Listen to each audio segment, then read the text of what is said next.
Second last episode की शुरुआत में हम देखते हैं कि जीहुन चामिनचुल के पीछे जा रही होती है उसे मारने के लिए एक चाकू लेकर यहाँ पर। और जैसे ही चामिनचुल पीछे घूमती है तो देखती है कि कोई नहीं है। असल में जीहुन जो होती है वही चाकू यहाँ पर गिरा कर वो बाथरूम चला गया होती है, क्योंकि उसे जोयोंग की याद आ रही थी तो इसलिए वो चला गया होती है। और यहाँ पर हमें मारी को दिखाया जाता है जहाँ पर कि उसी लड़का उसके पीछे पीछे जा रही होती है और उसे रोककर बोलती है कि मैं इसे जानती हूँ, ये न्यू क्यूमिन फंड का सीईओ है। बात सुनकर तो मारी थोड़ा सा हैरान हो जाती है और जून को ढूंढने लगती है। और यहाँ पर नीलामी चल रही होती है तो जीहुन मारी के पास आती है। तो यहाँ पर मारी को जो भी पता चल गया होती है वो जीहुन को बताती है। तो यहाँ पर जीहुन बोलती है कि ये बात मुझे पहले से ही पता होती है। तो यहाँ पर जेक्यू कंपनी का चेयरमैन उनके सामने आ जाती है। और यहाँ पर जैसे ही जीहुन जेक्यू कंपनी के चेयरमैन की टोन सुनती है उसे याद आ जाती है कि ये वही आदमी है जब उसकी पापा का मौत हुआ था और उनका मोबाइल पर एक कॉल आया था और जीहुन ने उठाया था और दूसरी तरफ जो बात कर रहा था वो वही है। तो यहाँ पर जीहुन को पूरी तरह से कंफर्म हो जाती है। और उसके बाद इस ऑप्शन की लास्ट वेडिंग की बात किया जाता है जो कि जेक्यू कंपनी के चेयरमैन के साथ डिनर होती है। और यहाँ पर सब नीलामी करने लगते हैं। तो यहाँ पर जीहुन जो होती है सबसे ज्यादा अमाउंट बोलती है 100 मिलियन। बात सुनकर तो यहाँ पर जितने भी मेंबर होती है उसे देखने लगती है और पूरी तरह से हैरान हो जाती है। तो यहाँ पर जो जीहुन होती है वो मारी को बोलती है कि मुझे कुछ पता करनी है बोलती है। और अगले सीन में दिखाई देते हैं जैसे ही चामिनचुल अपने ऑफिस में जाती है उसे यहाँ पर जीहुन दिखाई देती है। और यहाँ पर जैसे वो जीहुन को देखती है तो पूरी तरह से हैरान हो जाती है और उसे पता भी चल गया होती है कि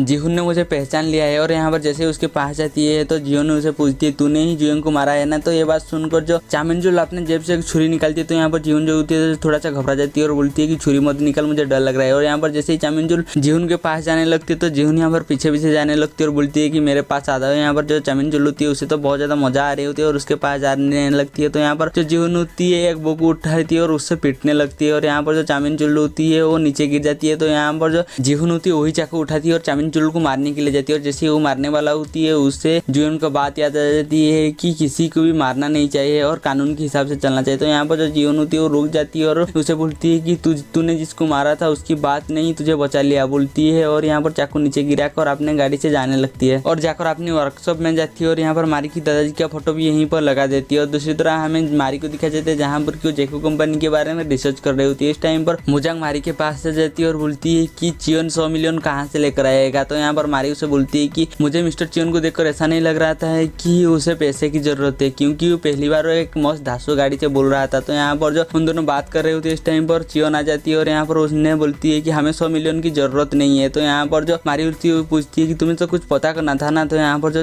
जीहुन जो मारी को पूछती है अगर तुम किसी की बहुत ज्यादा इज्जत करते हो मगर तुम्हें पता चले कि वो ऐसा कुछ कर दे जो कि तुम्हें पसंद नहीं है, तुम क्या करोगे। तो यहाँ पर मारी जो थोड़ा सा इमोशनल हो जाती है और जीहुन को बोलती है मुझे पता है तुम्हारे पापा के साथ क्या हुआ था, अगर वो मेरे साथ होता तो मैं खुद को कभी भी संभाल नहीं पाऊंगी और मैं ये चाहती हूँ कि जो भी इसके पीछे है उन्हें सजा मिले। तो यहाँ पर जो जीहुन होती है वो जाने लगती है और पीछे घूमकर आकर अपना चश्मा जो होती है मारी को दे देती है और बोलती है कि आज बाहर बहुत धूप है बोलती है और उन्हें काम करने के लिए बोलती है। और वो बाहर चला जाती है क्योंकि उन्हें पता नहीं होता ये जीहुन के साथ उनका आखिरी मीटिंग होती है। और यहाँ पर मारी जो होती है उसे चश्मा मिलकर उसे तो बहुत ज्यादा खुशी लग रही होती है और वो काम करने लगती है। और दूसरी तरह में जीहुन को दिखाया जाता है जहाँ पर कि वो जीहुन की कब्र पर जाती है और उसके पास यहाँ पर कुछ टाइम बैठती है और वापस चला आती है। और मुजांग अपने घर में काम कर रही होती है तो उसे एक मैसेज मिलती है तो भागते हुए लॉ फर्म में आती है। और यहाँ पर मारी जैसे आती है तो मुजांग को देखती है और पूछती है क्या हुआ। तो यहाँ पर मुजांग उसे बोलती है कि जीहुन हमको छोड़कर चला गया और उसे एक लेटर छोड़ा होती है। और यहाँ पर जो मारी होती है वो लेटर पढ़कर यहाँ पर इमोशनल हो जाती है। और यहाँ पर जो जीहुन होती है उन्हें सच में छोड़कर चला गया होती है, वो इसलिए छोड़कर चला गया होती है क्योंकि उसे अपने ऊपर ही शक होने लगता है कि वो एक वकील है या क्या है, इसीलिए वो यहाँ पर सब छूट-छाट कर चला गया होती है क्योंकि उसे अपनी वजूद पर ही सवाल उठ रही होती है। तो इसीलिए उसके बाद हमें 1 साल के बाद की सीन दिखाई देते हैं जहाँ पर कि मारी एक केस लड़ रही होती है और वो केस जीत भी जाती है। और इसलिए उसके दादाजी उसके ऊपर बहुत ज्यादा खुश होती है और बोलती है कि इस केस को जीतने की वजह से वो लोग हमारे साथ 5 साल का कॉन्ट्रैक्ट किए हैं। और यहाँ पर जो मारी होती है बोलती है कि मुझे कुछ काम है बोलकर चला जाती है। और यहाँ पर मारी जो होती है वही जीहुन का लॉ फर्म में जाती है और जैसे ही अंदर जाती है तो वहाँ पर मुजांग को देखकर डर जाती है। तो यहाँ पर उन दोनों बैठकर बात कर रहे होते तो मारी मुजांग को समझाती है कि जीहुन हमें सच में छोड़कर चला गया है। और यहाँ पर दोनों बैठकर कुछ टाइम बात करते हैं और इसके बाद मारी चला जाती है। और यहाँ पर मुजांग जो होती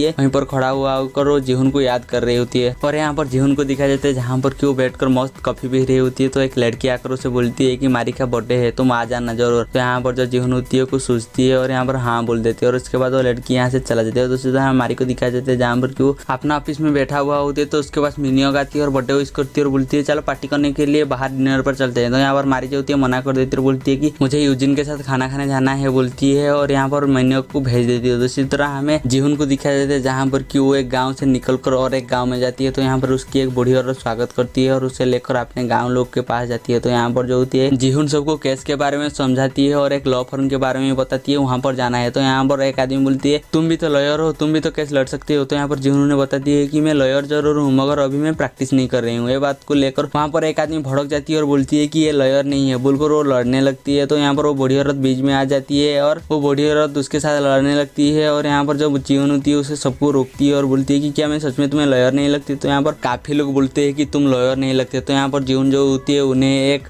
पेपर और कैंची मांगती है और यहाँ पर कुछ ड्रॉ करने लगती है और एक आदमी को कॉल करती है और पूछती है क्या तुम प्रिंट आउट मारते हो। तो यहाँ पर हाँ बोलती है। तो उसे यहाँ पर कुछ भेज देती है और बोलती है कि मुझे ये जल्दी चाहिए और जल्दी भेज देना। और यहाँ पर जैसे ही वो आती है तो यहाँ पर सबके सामने वो टांग देती है और बोलती है कि मैं आज तक 55 केस लड़ चुका हूँ मगर एक भी नहीं हारा हूँ। और यहाँ पर वो अपना जितने भी केस होती है इसके बारे में बताने लगती है। पहली केस एक चोर होती है जो कि पहले से ही 4 बार जेल जा चुका है मगर मैंने उसे निर्दोष साबित किया और उसकी बेटी के पास भेज दिया। और दूसरी केस सड़ू हुए आदमी होती है जो कि बहुत गुस्से वाला होती है। हम तो ट्रायल तक नहीं गए, बिंगू का 2 मैच में मैंने उसको हरा दिया और बहुत सारे एम्प्लॉय को न्याय दिला दिया। और तीसरी एक मर्डर केस है जिसमें कातिल कोई और था मगर उसकी सजा कोई और भुग रहा था। तो मुझे जब केस मिला तो मैं डिटेक्टिव तरह पूरी तरह छानबीन की और उसके बाद उसने मैंने न्याय दिला दी। और यहाँ पर तोड़े उसका नंबर दिया हुआ होती है और उन सबको बोलती है कि अगर आपको बिलीव नहीं तो इस नंबर पर कॉल कर सकते हैं, ये मेरा ऑफिस का नंबर है। और बोलती है और यहाँ पर जो गाँव वाले होते हैं थोड़ी बहुत तो उसके ऊपर भरोसा ही कर लेते हैं। और यहाँ पर जीहुन अपने काम खत्म कर जैसे ही जा रही होती है तो उसके साथ वही बूढ़ी औरत भी जा रही होती है और उसे पूछती है कि आप प्रोसिक्यूटर ऑफिस जाते हैं। तो यहाँ पर जीहुन बोलती है कि मैं पहले जाता था मगर अभी नहीं जाता हूँ। तो यहाँ पर वो बूढ़ी औरत होती है उसे कुछ फाइल लेती है और बोलती है कि मेरा बेटा एक कंपनी में काम करता था मगर एक दिन पुलिस आई और उसे उठा कर ले गई और बोले कि वो कंपनी में घोटाला किया मगर मुझे पता है वो बहुत ही ज़्यादा अच्छा लड़का है, वो ऐसा कुछ कर ही नहीं सकता। और यहाँ पर वो फाइल देती है और बोलती है कि क्या आप जो प्रोसिक्यूटर के ऑफिस में जाएंगे ये उनको दे देंगे। तो यहाँ पर जीहुन जो होती है कुछ सोचती है और ये फाइल वो ले लेती है। यहाँ पर हमारी यूजिन के साथ बाहर आया होती है और ड्रिंक कर रही होती है और यहाँ पर बातों ही बातों में जैसे ही वो जीहुन के बारे में बात उठती है तो यहाँ पर मारी जो होती है बहुत ज़्यादा इमोशनल हो जाती है क्योंकि उसे जीहुन के बारे में याद आ रही होती है और यहाँ पर वो रोने लगती है। तो वो जीहुन का दिया हुआ सनग्लासेस पहन लेती है। तो यहाँ पर यूजिन उसे बहुत ज़्यादा समझाने की कोशिश करती है मगर यहाँ पर मारी जो होती है बहुत ज़्यादा रोने लगती है और बोलती है कि वो मुझे छोड़कर चले गए और मिस्टर साक भी वो छोड़कर चले गए बोलकर यहाँ पर बहुत ज़्यादा रोने लगती है। और हमें दूसरी तरह देखा जाता है जहाँ पर कि जीहुन जो होती है उसी लेटर को पढ़ रही होती है तो उसे यहाँ पर पता चलती है कि वो आदमी जेके कंपनी के फार्मास्यूटिकल कंपनी में काम कर रहा था और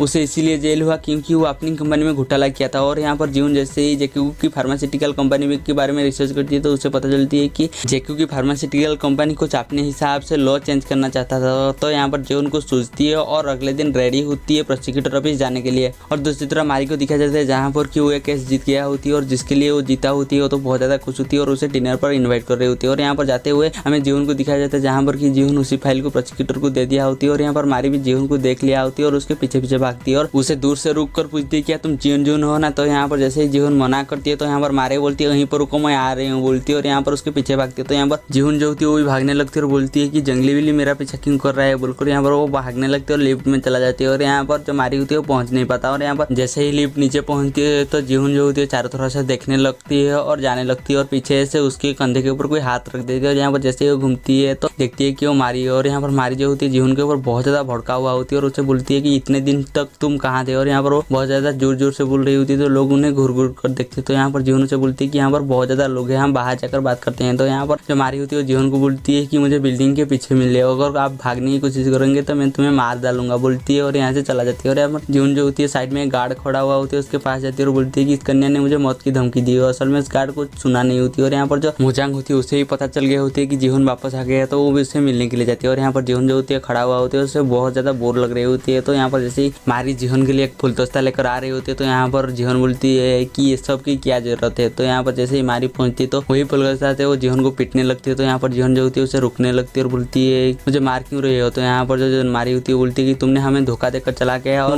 बेशर्मी की तरह वापस भी आ गई। तो यहाँ पर जो जीहुन होती है बोलती है कि मैं धोखेबाज नहीं हूँ, मैं जाने का कुछ मतलब था। और इस टाइम पर जो होती है मुजांग आ जाते हैं और यहाँ पर जैसे ही मुजांग को देखती है उसको गले लगाने के लिए जीहुन जाती है तो मुजांग भागते हुए जीहुन के पास आती है और उससे एक पंच मार देती है और यहाँ पर जीहुन नीचे गिर जाती है और उसकी नाक से खून बहने लगती है। और अगले सीन में दिखाया जाते हैं कि वो सब बैठ कर यहाँ पर ड्रिंक कर रही होती है। तो यहाँ पर मारी पूछती है कि तुम चले क्यों गए थे। तो यहाँ पर जो जीहुन होती है बोलती है कि मेरा जाने के भी पीछे कोई वजह थी और यहाँ पर उसे बता देती है कि उस दिन पार्टी के बाद मैं चामिंगचुल के पीछे गया और मैं उसे मारने वाला था और उसके बाद मुझे अपने वजूद के ऊपर ही शक होने लगी तो मैं खुद को जानने के लिए कहीं दूर चला गया और बोलती है मैं तुम्हारे लिए एक लेटर तो छोड़ा था। तो यहाँ पर मारी को याद आती है कि या मछली को खाना खिलाने वाला। तो यहाँ पर जीवन बोलती है कि नहीं वो तो एक सिर्फ मजाक था, मैंने कुछ सोच समझ कर तुम्हें एक लेटर दिया था, क्या तुम्हें नहीं मिला। तो यहाँ पर जो मारी होती है तो यहाँ पर चश्मा नीचे रखकर गुस्से में चला जाती है और यहाँ पर जीवन जो होती है अपने अपार्टमेंट में चला जाती है और यहीं पर बैठा हुआ होती है और उनका जो पहले जो टाइम बिताया होती है उसके बारे में ही सोच रही होती है कि उन दोनों उनसे बोल रही होती है कि हम आपके साथ हमेशा के लिए खड़ा है। तो यहाँ पर जीवन उसी बात को सोच रही होती है और दूसरी तरफ हमें मारी को दिखाया जाता है जहाँ पर कि वो उस लेटर को निकाल रही होती है और जैसे ही वो